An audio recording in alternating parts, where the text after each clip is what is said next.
अस्सलाम वालेकुम दोस्तों जैसा कि आपको पता है कि हम शंदूर पास पे आए हुए हैं। तो शंदूर पास पे बहुत कुछ है। इधर एक तो पोलो ग्राउंड है जो कि सारी दुनिया जानती है। बाहर से लोग आते हैं जब मैच होता है पोलो का। ये दुनिया का सबसे बुलंदी पे वाक़या ग्राउंड है। इधर ये मैच होता है। तो ये तकरीबन 13,000 फुट की बुलंदी है शंदूर पोलो ग्राउंड की। तो वो भी हमने आपको दिखाते हैं, और उससे पहले जो है ना हम आपको शंदूर की झील है ना वो दिखाते हैं। माज़रत के साथ जो ना इधर सांस में लेने में मुश्किल पेश आ रही है क्योंकि इधर ऑक्सीजन की कमी है। मैं ज़्यादा बोल नहीं सकता। तो ये मेरे पीछे जो ना नीले रंग का पानी जो है वो शंदूर की झील का है। ये बहुत ही खूबसूरत जगह है दोस्तों। और ये झील का पानी नीले रंग का है जो कि दूर से चमक रहा है। और इसके बैक साइड पे जो है मैं आपको दिखाए तो बर्फ़पोश पहाड़ है जिनके ऊपर बर्फ़ पड़ी हुई है। तो ये झील बहुत ही खूबसूरत है दोस्तों। अगर आप शंदूर आए तो इस झील का भी विज़िट ज़रूर करना। ये बहुत ही खूबसूरत झील है।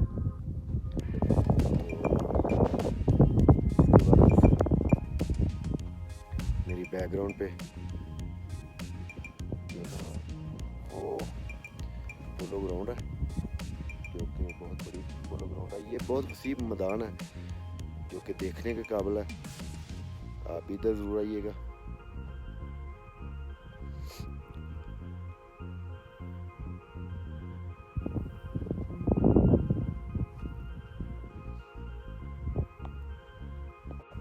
तो दोस्तों ये हैं वो खूबसूरत कुदरत के नज़ारे जो आपने शायद पहले कभी किसी वीडियो में ना देखे होंगे। ये तकरीबन 14,000 से भी ज़्यादा बुलंदी है इस जगह की,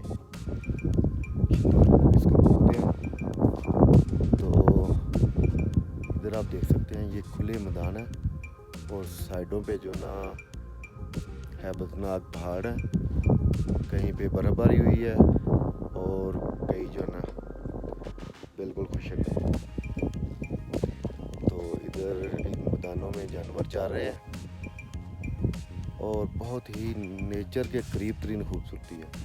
और पीछे जो ना एक झील है, उस झील का नाम का नहीं अभी पता, अभी आगे चल के वो उसका भी पता करते हैं। तो इस जगह पे आने के लिए आपको काफ़ी हिम्मत करनी होगी, काफ़ी बड़ा हौसला होना चाहिए, फिर जाके इधर आया जाता है। तो इधर ऑक्सीजन की बहुत कमी है, बोलने में दुश्वारी हो रही है, इसके लिए मैं आपसे माज़रत चाहता हूँ। तो दोस्तों ये बहुत ही खूबसूरत तरीन इलाका है, बहुत हसीन इलाका है। आने में इधर मुश्किल तो बहुत पेश आती है, लेकिन हम मोटरसाइकिलों पे आए हैं। ये देख सकते हैं कि ये है वो मेरी मोटरसाइकिल जिस पे मैं आया हूँ। ये इतनी बड़ी हैवी मोटरसाइकिल भी नहीं है, ये होंडा 70 है लेकिन है फिट। ठीक है, इसने मुझे अभी तक धोखा नहीं दिया। तो इतनी हाइट पे आ गए हम इसकी वजह से, अल्लाह के फजल से। तो इसके लिए हिम्मत करने की ज़रूरत है। निकले घर से और बैग पकड़े और आ जाए। तो अभी आगे चलते हैं हम।